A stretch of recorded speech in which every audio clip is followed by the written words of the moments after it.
स्वाभिमानी किसान संगठन के अध्यक्ष और पूर्व सांसद राजू शेट्टी ने चेतावनी दी कि अगर आम और काजू के उत्पादक किसानों को मदद नहीं मिली तो वे संघर्ष और तेज करेंगे और आवश्यक कार्रवाई करेंगे। साथ ही उन्होंने कहा कि पिछले 2 महीनों से किसान न्याय के लिए सड़क पर संघर्ष कर रहे हैं और इस दौरान 37 लोगों पर पुलिस ने मुकदमे दर्ज किए हैं। उन्होंने साफ कहा कि ये मुकदमे उन्हें डराने या भीख मांगने पर मजबूर नहीं करेंगे।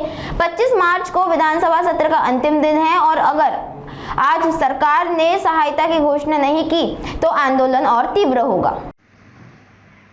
आंबा आणि काजू उत्पादक शेतकऱ्यांना न्याय मिळावा म्हणून आम्ही गेली 2 महिने सातत्यानं संघर्ष करतोय। 12 मार्चच्या मोर्चाच्या वेळी सिंधुदुर्गचे पालकमंत्री श्री राणे स्वतः मोर्चेकऱ्यासमोर येऊन सांगून गेले 2 दिवसामध्ये सरकार मदत जाहीर करेल। आम्ही म्हटलं 2 नाही 10 दिवस थांबतो, पण 10 दिवसानंतर सुद्धा सरकारने मदत जाहीर केली नाही। म्हणून 23 तारखेला मुंबई गोवा महामार्गावर कोकणातले शेतकरी मोठ्या संख्येने रस्त्यावर उतरले। शेतकरी रस्त्यावर उतरले याला जबाबदार सरकार आहे। सरकारची बेपर्वाई वृत्ती आहे आणि त्यामुळे खरं तर दोष सरकारला द्यायला पाहिजे, पण माझ्या सहित 37 लोकांच्यावर पोलिसांनी गुन्हे दाखल केले। या गुन्ह्यांना आम्ही भीत नाही, भीक घालतच नाही।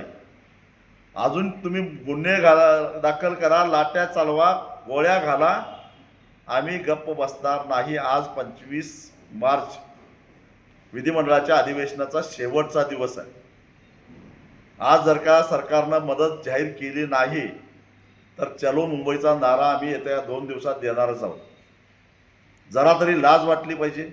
अरे जे मोर्चामध्ये नव्हते, जे आंदोलनात नव्हते, ते या 37 लोकांच्या मध्ये आहेत। ज्यांना तुम्ही आधीच भीती घातलेली होती ते घाबरून गुन्हे दाखल होतात म्हणून रस्त्यावर आले नाहीत, त्यांच्यावर कसले गुन्हे दाखल करताय? आणि त्यांनी सुद्धा आता विचार करावा की कुठल्या चोरांच्या राज्यामध्ये आपण काम करतो, कुणाचं आपण समर्थन करतोय।